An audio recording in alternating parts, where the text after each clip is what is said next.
It says the dative case. As you may or may not know about the dative case, it's the other case that we learn about in Year 10 German.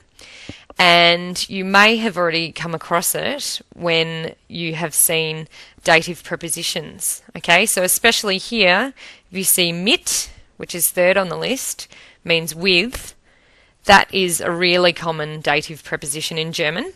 And anything that goes after mit is in the dative case. Okay, so the dative prepositions that there are, I don't expect you to learn all these off by heart, but just to be aware of them.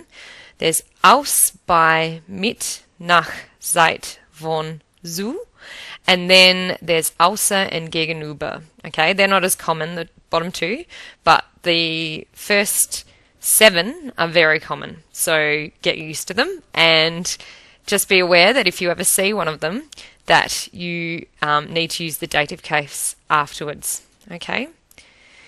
So, like I just said before, when you use one of those, use the dative case. So, for example, or zum Beispiel, der Bus ist sehr groß, which means in English, the bus is very big, but ich fahre mit dem Bus. Okay, I'm going by bus, or with the bus, literally. So, bus is, or bus is normally der Bus, but because it's with the dative case, it goes to mit dem Bus. Die Party war fantastisch is obviously all in the nominative case, but if you use nach, that changes this section to dative. So nach der Party bin ich nach Hause gegangen. With neuter nouns, das Mädchen ist sehr nett, so the girl is very nice. And then this sentence, das ist ein Geschenk von dem Mädchen. Okay, so von again is a dative preposition, changes das to dem. And the last example, die Freunde heißen Joe und Jack. And the dative sentence, wir bleiben bei den Freunden.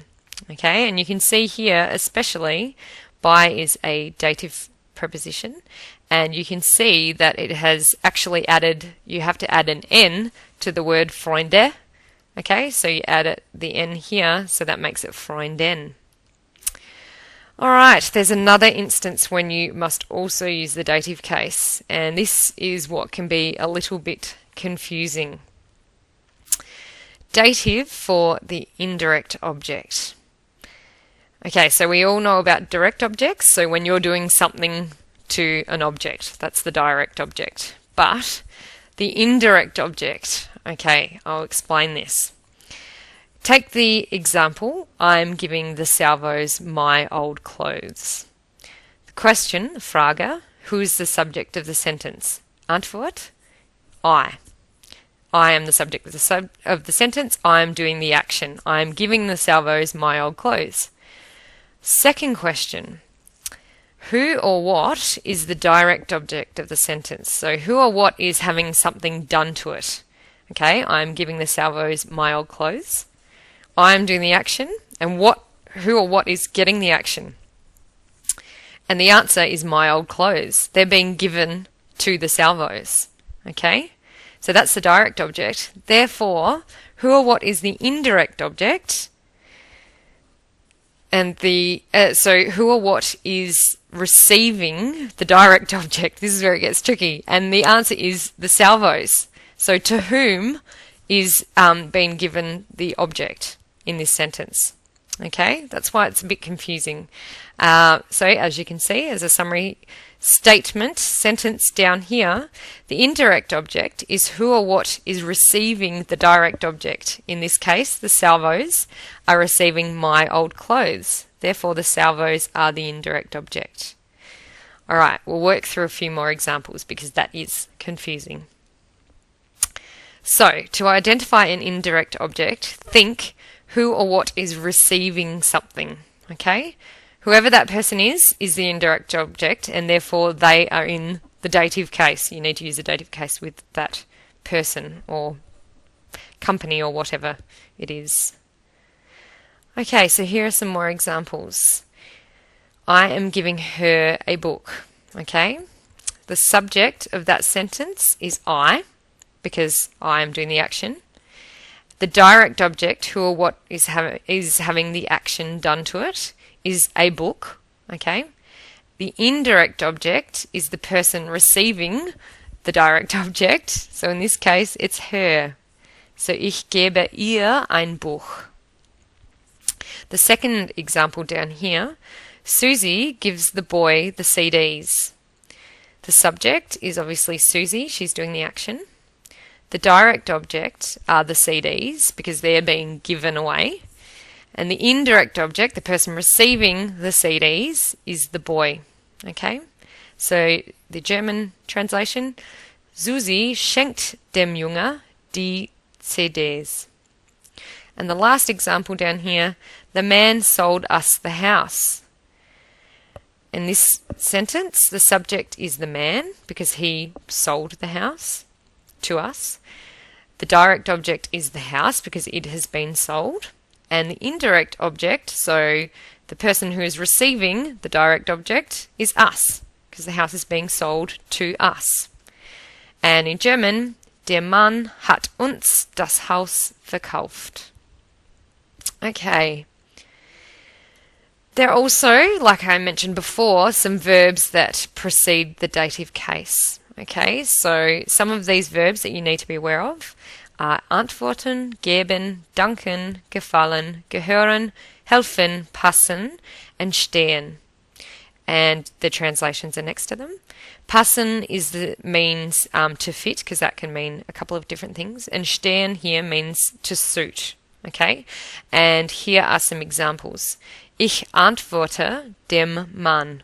So I answer the man. You can see der has changed to dem.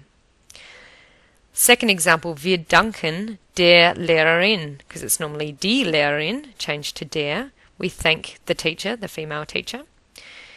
Third example, sie hilft dem kleinen Kind. She helps the small child. And the last one, das blaue Hemd passt dir nicht, which means the blue shirt doesn't fit you. Okay, so be aware of that, the dative verbs, because they can get a bit tricky as well.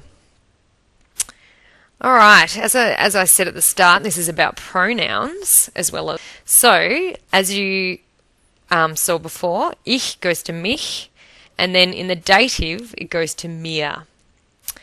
Du goes to dich, which goes to dir in the dative. Goes to ihn, which goes to ihm in the dative. Sie goes to sie in the accusative, doesn't change, which goes to ihr in the dative. Es doesn't change in the accusative, but in the dative is ihm. Wir, which changes to uns in the accusative, stays the same in the dative. There's no pattern, it seems. Ihr goes to euch and also stays the same in the dative.